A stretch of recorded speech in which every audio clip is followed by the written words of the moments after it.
Durch dick und dünn ein partnerschaftlicher Arbeitstag. Schon beim Betreten der Intensivstation spürte Thomas, dass dieser Tag etwas Besonderes für ihn bereithielt. Die morgendliche Übergabe brachte die Erklärung, eine neue Kollegin, Lena, würde heute ihren ersten Tag auf der Station haben. Sie war erfahrene Krankenschwester, aber neu in der Intensivmedizin. Thomas bekam die Aufgabe, sie einzuarbeiten. Während er Lena durch die verschiedenen Abteilungen führte, spürte er ihre Nervosität. »Du wirst dich schnell einfinden«, versicherte er ihr, die ersten Tage sind immer am schwierigsten. Bevor sie Gelegenheit hatten, sich näher kennenzulernen, kam ein dringender Notfall rein. Ein Patient mit akutem Atemversagen musste sofort intubiert werden. Thomas blickte Lena an. »Bist du bereit? Das hier ist der Ernstfall.« Mit zittrigen Händen, aber entschlossen, folgte Lena ihm ins Behandlungszimmer. Sie assistierte bei der Intubation, ihre Hände wurden sicherer, je mehr Thomas ihr Anweisungen gab. Nachdem der kritische Patient stabilisiert war, ließ Thomas ein zufriedenes »Gut gemacht« fallen. Doch der Arbeitstag war noch nicht vorbei. Ein weiterer kritischer Fall wurde eingeliefert, diesmal ein Kind. Lena schien nervös, Kinderintensivpflege war ein Gebiet, das sie noch nicht gut kannte. Thomas erkannte ihre Besorgnis. »Das ist jetzt neu für dich, ich weiß. Aber es ist das gleiche Prinzip, nur mit einem kleineren Körper. Du kannst das.« Unter Thomas' Anleitung half Lena bei der Versorgung des kleinen Patienten. Ihre Hände zitterten nicht mehr und ihr Selbstvertrauen schien zu wachsen.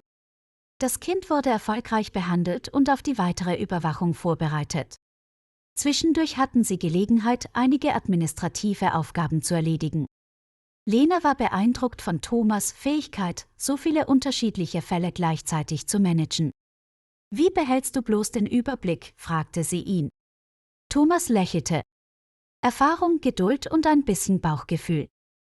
Du wirst das auch lernen, keine Sorge.« Bevor sie es wussten, war der Tag fast um. Sie hatten gemeinsam mehrere Notfälle bewältigt und Lena hatte eine Menge gelernt.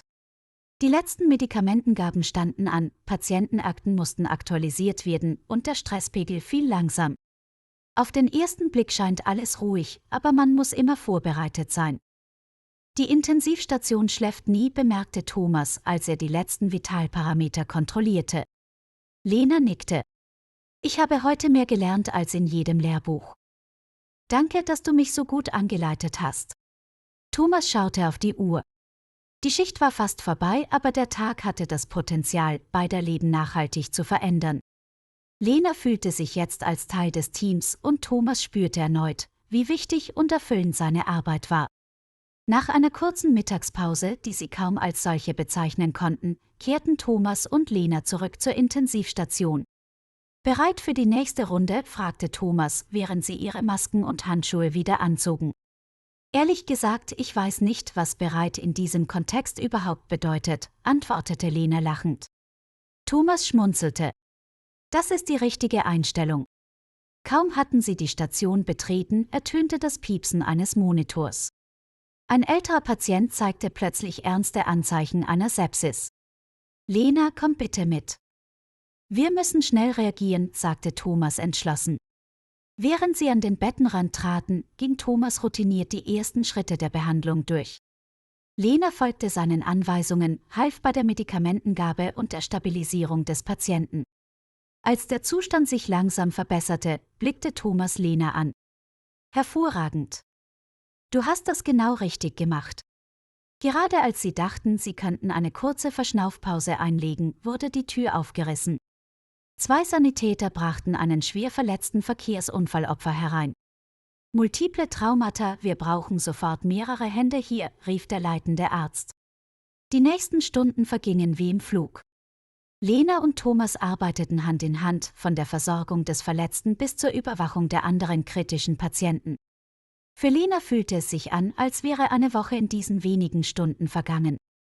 »Wie schaffst du das Tag für Tag?« fragte sie schließlich. Thomas blickte auf. »Es ist nicht immer einfach.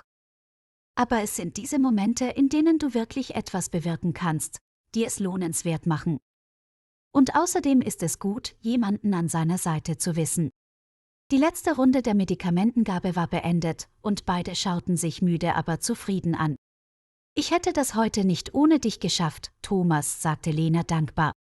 Das Gefühl ist gegenseitig, antwortete Thomas. Du hast einen tollen ersten Tag hinter dir, Lena. Willkommen im Team. Während sie die Station verließen, wussten beide, dass dies nur der erste von vielen arbeitsreichen Tagen sein würde. Aber der Gedanke daran schien jetzt weniger entmutigend. Sie hatten das Gefühl, dass sie alles bewältigen könnten, solange sie es gemeinsam taten.